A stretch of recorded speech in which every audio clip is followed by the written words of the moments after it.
wedding countdown. Meghan Markle's friends share details about her life with Prince Harry. Meghan Markle and Prince Harry are knee-deep in preparations for their royal wedding in anticipation of their May 19th nuptials. ET will be breaking down everything you need to know, from dress updates to celebrity guests to what their friends are saying and more, in our new weekly Royals column. To kick things off, let's first start with an update on exactly how long we have to wait until Meghan and Harry say I do at St. George's Chapel at Windsor Castle, which is rumored to be haunted, 106 days. But so much to do before then, especially because Meghan and Harry still have to make their scheduled appearances. They seem happy to stay busy. However, the lovebirds were all smiles while attending the annual Endeavour Fund Awards at Goldsmiths Hall in London on Thursday, complimenting each other and coordinating suits. Get it? Which we totally dig. Harry opted for a dark blue hue, while his fiancée donned a black two-piece by British designer Alexander McQueen. Luckily, Meghan's stylist turned pal, Jessica Mulroney, traveled to London last month to help the bride-to-be with wedding planning. While in town, Jessica helped Markle say yes to a top-secret wedding dress. Well, the dress designer, that is, a source tells ET that Markle has already had her first fitting. We already know the Los Angeles native is planning to break tradition in more ways than one. But according to a new report from the Sunday Times, Meghan may take it one step further by giving her own affectionate speech dedicated to Harry and his family during the ceremony.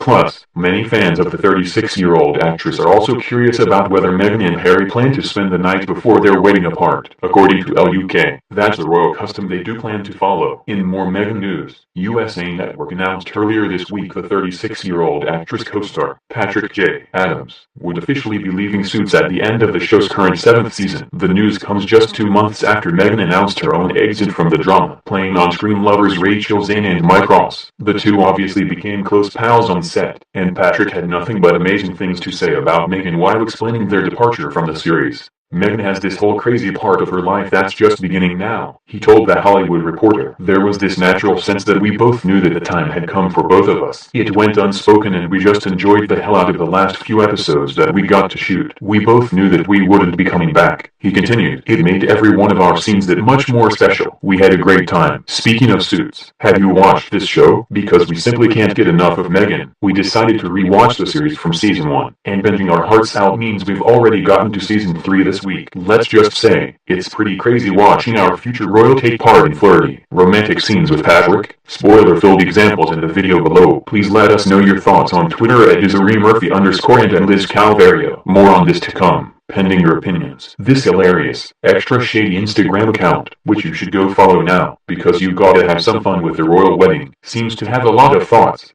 Anyways, back to the wedding. Fans have been trying to figure out which lucky ladies will stand by Meghan's side when she ties the knot. Many are speculating that her close friend, actress Priyanka Chopra, will serve as one of her bridesmaids, maybe even her maid of honor. But while speaking with Harper's Bazaar Radio earlier this week, the Quantico star played coy, teasing, "If you see me there, you'll know." In other royal news, Prince William and sister-in-law, Kate Middleton, were busy enjoying their royal tour of Sweden and Norway. Their many engagements included visits to museums and architecture centers, where they learned how the two countries are exploring mental health and science and how they celebrate their culture. The Duke and Duchess of Cambridge kicked off their 4-day excursion on Tuesday by challenging each other to a game of brandy hockey in Stockholm. Kate, who is pregnant with her 3rd child, donned some of her best looks yet, straying away from classic maternity wear and opting for more modern selections. The Duchess braved the cold and bundled up in an array of stylish coats for her royal affairs, including a forest green Catherine Walker coat dress which she paired with a matching dress, a black fur hat by Peruvian Connection, leather gloves and boots. Later that evening, she showed off her burgeoning baby bump in a yellow floral or denim gown at a reception dinner at British Ambassador David Cameron's residence. But it was her day to look that made us nostalgic. The brunette beauty channeled Princess Diana in a custom-made Catherine Walker red and white houndstooth coat. The ensemble embodied the houndstooth look that Princess Diana wore to an event at Sandringham in December 1990. Her elegant ensembles continued the same night and the following day, as she and William, with his newly shaved head, arrived in Norway and were greeted by Crown Prince Haakon and Crown Princess Mette-Marit of Norway at Oslo Gardermoen Airport. Though nothing compared to her best and most regal look of the week, a stunning pale pink Cape Alexander McQueen gown with silver rhinestone applique on the shoulders that she wore for a dinner at Crown Prince Haakon and Crown Princess Mette-Marit's royal palace. The Duke and Duchess were back in winter gear for their final day of the tour on Friday, all bundled up in juice ski jackets and matching beanies from Bart's during a visit to Holmenkollen Resort. Oh, so regal, even when channeling their inner snow bunnies. As for the role the Duchess will play in the royal wedding, that's still to be determined. Kate and Meghan haven't been publicly spotted together since Christmas, but the actress did express in her first interview how wonderful her future sister-in-law has been over the last few months. It appears, however, that Kate hasn't given Meghan any specific advice about joining the family just yet, but is ready to provide whatever support is needed.